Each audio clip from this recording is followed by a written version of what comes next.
Greetings, this is Pastor Dan Moore, and I want to talk a little bit today about a young man who's in his 30s.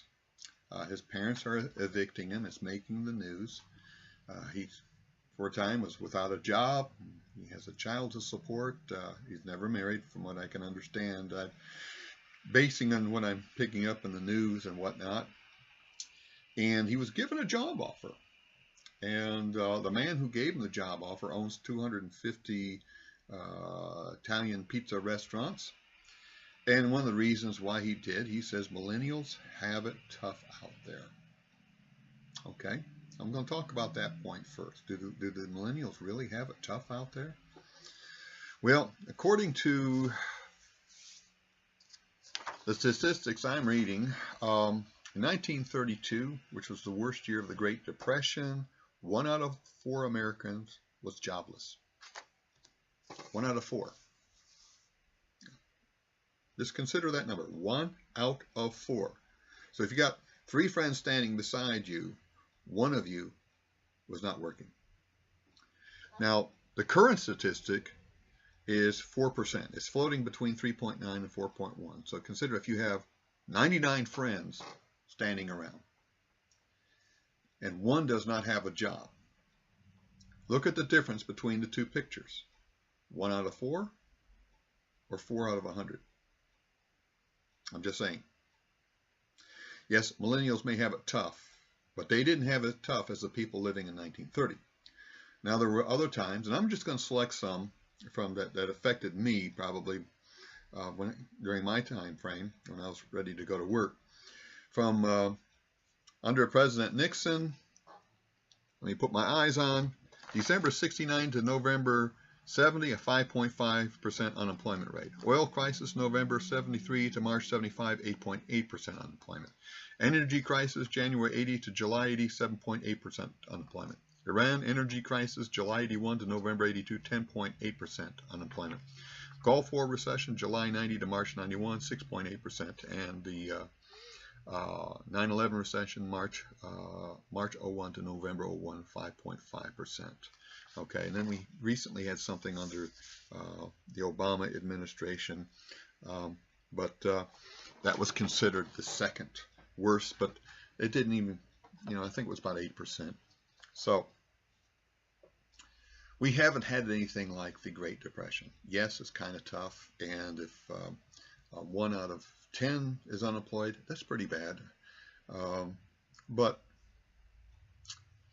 there's still opportunity to work, okay? And we are wonderfully made. Let me say this up front, that God has wired us to be like Him. God's a worker. He's maintaining the universe as we speak. So we're created in His image. And I did a study one time of the number of skills that people have, and we have somewhere between 600 and 800 skills. Certainly we can do something. It's just finding the opportunity. That's what can be tough. Sometimes you have to create your own job. And this is why I encourage young people in our church that you should be very flexible and develop as many skills as you can and seek as many opportunities as you can and be very aggressive and finding opportunities to put those skills to work. Okay, that's what I did growing up. I wanted to make money one time so I could buy a sports jacket. I was 10 years old. I didn't have an allowance because Mom and Dad were the type that says, look, you got chores. That's how you're going to earn your way here. So we did chores around the house. We did what we were told. But my stepmom knew I had this dream of having a sports jacket so I could look good in church. My dad came to me and says, you want to make some money? Here's a lawnmower, here's a gallon of gas, I'll loan you. You go out and knock on our neighbor's doors and you ask if you can cut their lawn. You do a real good job, so they'll ask you to come back. In fact, make the offer when it's done and you get paid.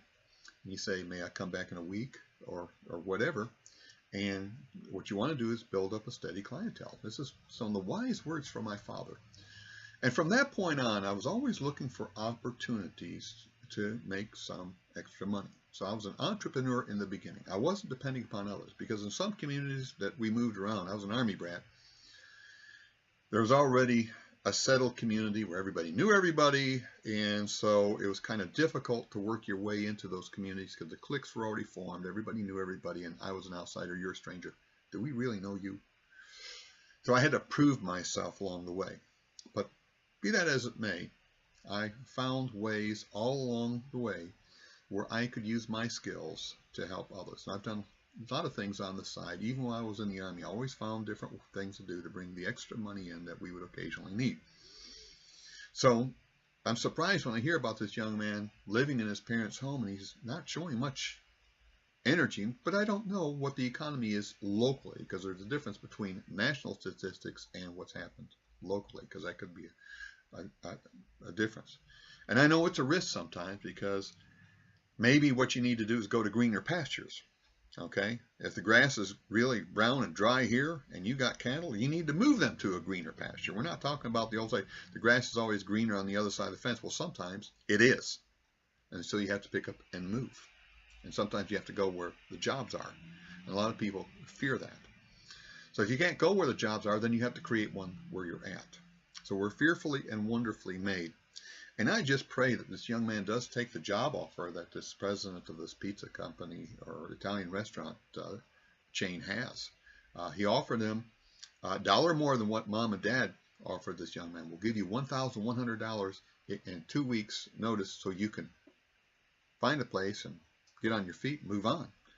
And so this guy's saying, here's your bonus, $1,101, and we'll train you to work in one of our restaurants. And I'm saying, if I was in his shoes, I would jump at the chance.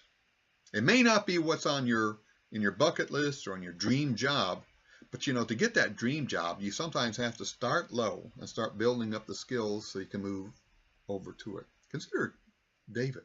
You study the life of King David. How did he go from shepherd boy to king? It wasn't an overnight process, by the way. He developed the skills along the way. And of course, there was opportunities, and it helps if God calls you, but put that aside for a moment. And David developed skills all along the way when you study his life, because he was in his 30s when he finally became king of Israel. So he didn't go from 12 years old to 16, shepherd boy to king. It was a process. And it might not have been his dream job in the beginning. Who knows?